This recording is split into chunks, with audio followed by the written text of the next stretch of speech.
আসসালামু আলাইকুম। নতুন আরও একটি পর্বে আপনাদের সবাইকে স্বাগত।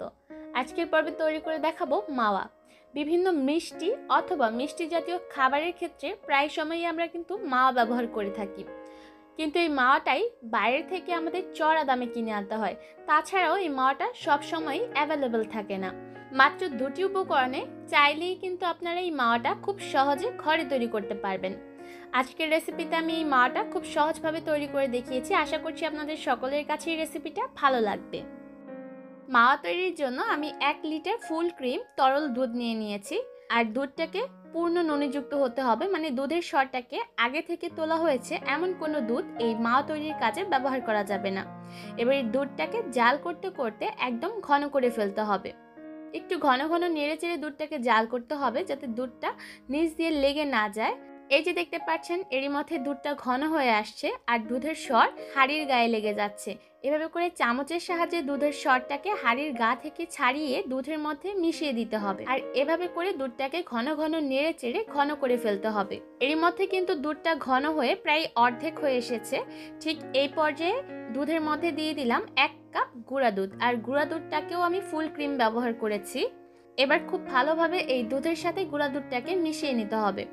আর চুলার আঁচটাকে লো রেখে আপনাকে এই কাজটা করতে হবে। যখন দুধের সাথে গুঁড়া দুধটা খুব ভালোভাবে মিশে যাবে তখন এর মধ্যে দিয়ে দিলাম 3-4 ফোঁটা গোলাপ জল। আর সেই সাথে 1 টেবিল চামচ দিয়ে দিলাম ঘি। আর এই ঘি দেওয়ার কারণে মাওয়ার থেকে খুবই সুন্দর একটা ঘ্রাণ বের হবে, যার কারণে মাওয়ার ফ্লেভারটা আরও একটু বেড়ে যাবে। এবার চামচের সাহায্যে এই দুধটাকে জাল করতে করতে একদম ঘন করে ফেলতে হবে। এই পর্যায়ে চুলার আঁচ আমি মিডিয়াম হাই হিটে রেখেছি। আর মিডিয়াম হাই হিটে রেখেই এই দুধটাকে জাল করতে করতে আরও ঘন করে ফেলবো। ঠিক এই পর্যায়ে দুধটাকে একটু ঘন ঘন জাল করতে হবে, তা না হলে দুধটা নিচ দিয়ে লেগে যেতে পারে, যার কারণে মাওয়াটার থেকে একটা পোড়া গন্ধ আসবে। তাই একটু ঘন ঘন নেড়ে চেড়ে দুধটাকে জাল করতে হবে যাতে দুধটা নিচ দিয়ে লেগে না যায়। এই যে দেখতে পাচ্ছেন এর মধ্যে কিন্তু মাওয়াটা অনেকটা ঘন হয়ে এসেছে। এবার এই মাওয়াটাকে আরও 2-3 মিনিট হাই হিটে আমি জাল করব যাতে এই মাওয়াটার থেকে যে পানিটা আছে সেটা পুরোপুরি শুকিয়ে যায়। আর এই মাওয়াটা তৈরি করতে আমার প্রায় 1 ঘন্টার মতো সময় লেগেছে। যখনই দেখবেন মাওয়াটা প্যানের গা থেকে এরকম উঠে উঠে আসছে তখনই বুঝতে হবে মাওয়াটা হয়ে গেছে। ঠিক এই পর্যায়ে মাওয়াটাকে চুলা থেকে নামিয়ে একটা বাটিতে নিয়ে নিব। মাওয়াটা কিন্তু এই পর্যায়ে তৈরি হয়ে গেছে।